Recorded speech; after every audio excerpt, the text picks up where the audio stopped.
স্বাগতম জনাইছোঁ মোৰ চেনেলটোত নতুন এটি ভিডিঅ' লৈ। আজি মই খুব ধুনীয়া এটা ৰেচিপি লৈ আহিছোঁ আপোনালোকলৈ। ভাবিলোঁ আপোনালোকৰ ওচৰত শ্বেয়াৰ কৰোঁ। এয়া গুটি আলুৰ দম বনাম। এই গুটি আলু অলপমান মই লৈ লৈছোঁ। চফা কৰি ধুই মই কুকাৰ এটাত ভৰাই দিছোঁ। প্ৰথমে মই বইল কৰি লওঁ। তাতে পানী অলপ দি এটা বিলাহীও দি দিছোঁ ডাঙৰ চাই। দুটা হুইচেল মাৰিবলৈ দিম মই। গেছটো অন কৰি দিছোঁ। এয়া এটা হুইচেল মাৰিলে আৰু এটা মৰাৰ লগে লগে মই অফ কৰি দিম।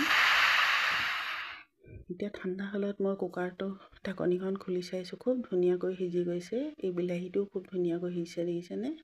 লগতে আলু এটাও ফটা নাই, গোটা গোটাকৈ ধুনীয়াকৈ সিজিছে খুব ধুনীয়াকৈ। এতিয়া আলুখিনি মই অলপমান ঠাণ্ডা হ'বলৈ দিম। এয়া চব আৰ পাৰ হৈ গৈছে। কাটা চামুচ এখনৰ সহায়েৰে চাইছিলোঁ। এই গ্ৰেভিটো আপোনাৰ ৰুটিৰ লগত, পুৰিৰ লগত, পৰঠাৰ লগত বা গৰম গৰম ভাতৰ লগত হ'ব, যিহতে মন যায় তিহতে খাব পাৰি। খুব ভাল লাগে, খায়ো আমনি নালাগে। এই আলুবিধ ভাজি খালে বা পকৰি বনাই খালে আমনি লাগে, কিন্তু এই আপোনাৰ আলু দম হিচাপে বনালে খুব ধুনীয়া লাগে খাই। এতিয়া বিলাহীটো মই বাকলি চিটা গুচাই লৈছোঁ। আলুখিনি গুচোৱা হৈ গ'ল। বিলাহীটো মেছ কৰি ল'ম, লগতে আলু আধা মই মেছ কৰি ল'ম।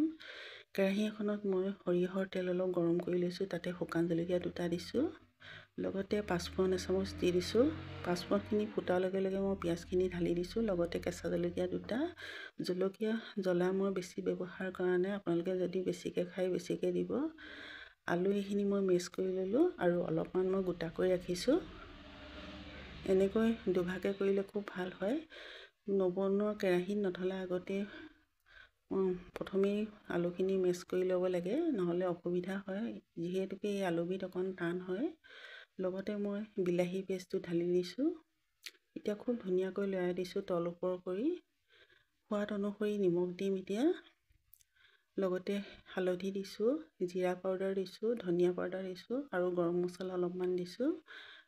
আপোনাৰ কাশ্মীৰী ৰেড চিলিটো দিছোঁ মই। এইটো কালাৰৰ কাৰণে দিছোঁ, জ্বলা নহয়। কালাৰটো খুব ধুনীয়া হয় গ্ৰেভিটো। খাবলৈ খুবেই ভাল লাগে। আপোনালোকে বনাই এবাৰ খাই চাবচোন। মই বেছি মছলাও ব্যৱহাৰ কৰা নাই, নহৰু আদা মই ব্যৱহাৰ কৰা নাই। এনেকৈয়ে ভাল লাগে। আপোনালোকে ইচ্ছা কৰিলে দিব পাৰে। আনফালে মই ৰুটি বনাইছোঁ। মই ৰুটিৰ লগত খাম কাৰণে মই ৰুটি গ্ৰেভিটো অলপ ডাঠ কৰিছোঁ। এয়া মোৰ ৰেডি হৈ গ'ল। ভিডিঅ'টো ভাল লাগিলে লাইক এটা কৰিব, ছাবস্ক্ৰাইব কৰিব, কাষতে থকা বেল আইকনটো প্ৰেছ কৰি দিব। বনাই খাই চাব, ভাল লাগিলে কমেণ্ট এটা কৰিব, শ্বেয়াৰো কৰিব। আজিলৈ আহোঁ।